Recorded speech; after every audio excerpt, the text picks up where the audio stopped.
Saludos desde cursosofimática.eu. En este tutorial veremos cómo aplicar distintos formatos a las celdas en Excel. Partiremos, por ejemplo, de la celda B4 en la cual escribimos cualquier número. Por ejemplo, 154,58.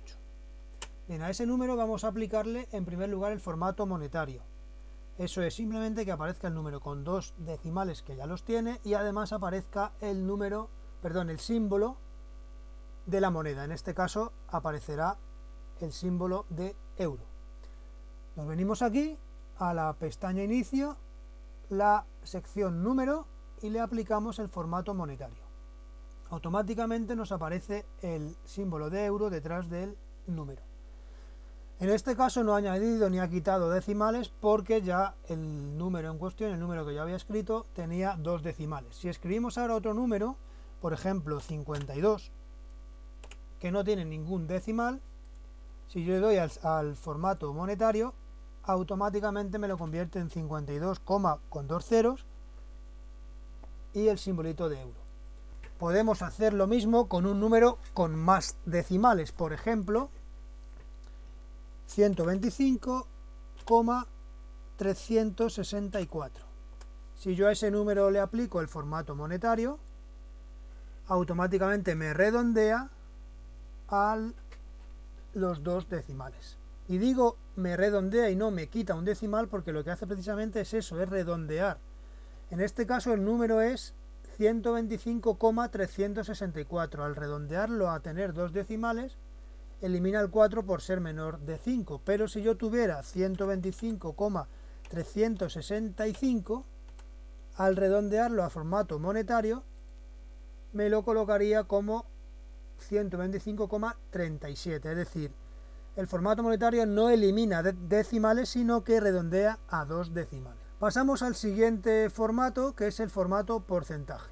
Igual lo tenemos en la banda inicio, la pestaña inicio y la sección número. Si escribimos un número cualquiera, por ejemplo el 12, y le aplicamos el formato porcentaje, no va a ponerme 12%, sino que va a ponerme 1200%. ¿Vemos? Aquí aparece. Es decir, lo que hace el formato porcentaje es multiplicar por 100 el número y añadirle el símbolo de tanto por ciento. Entonces, si nosotros lo que queremos es poner directamente un número en tanto por ciento, por ejemplo el 21%, que es el tipo impositivo del IVA actual en España, la mejor manera es, marco la celda que yo quiero, en este caso la B10, le aplico el formato tanto por ciento y ahora escribo aquí directamente el número 21. ¿De acuerdo? Si lo queremos hacer escribiendo primero el número y luego aplicándole el formato, escribiría 0,21, es decir, descontando ya que lo va a multiplicar por 100. Este número le aplico el formato porcentaje y me aparece el 21%.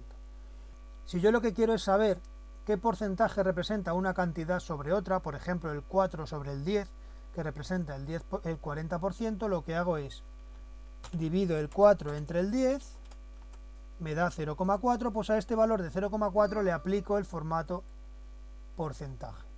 Esa sería la manera de trabajar con porcentajes. Vamos ahora a ver cómo vamos a aplicar el formato millares. Yo tengo aquí un número, por ejemplo 1.258.395,259. Tengo este número.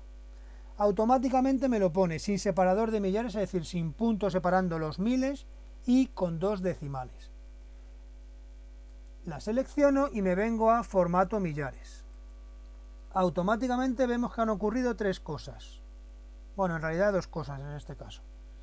Me ha colocado los puntos separadores de millares, me ha ensanchado la columna porque el número entero no cabía en la celda y ha redondeado, que bueno, eso estaba ya hecho, a dos decimales, es decir, ha pasado del 259 al 26.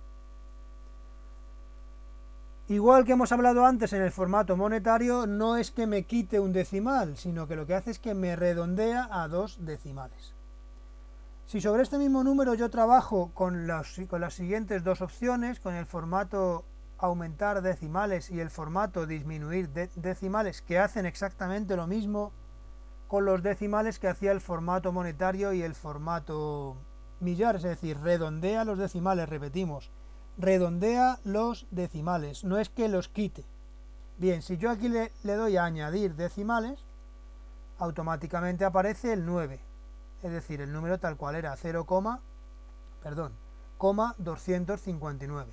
Si le doy a quitar decimales, lo que va a ir haciendo es ir redondeando primero a dos decimales y redondeando luego a un decimal, es decir, si yo doy a disminuir decimales, me redondeará a 0,26. Si le vuelvo a dar, me redondea a 0,3. Y si vuelvo a dar, me redondea a 95 sin decimales.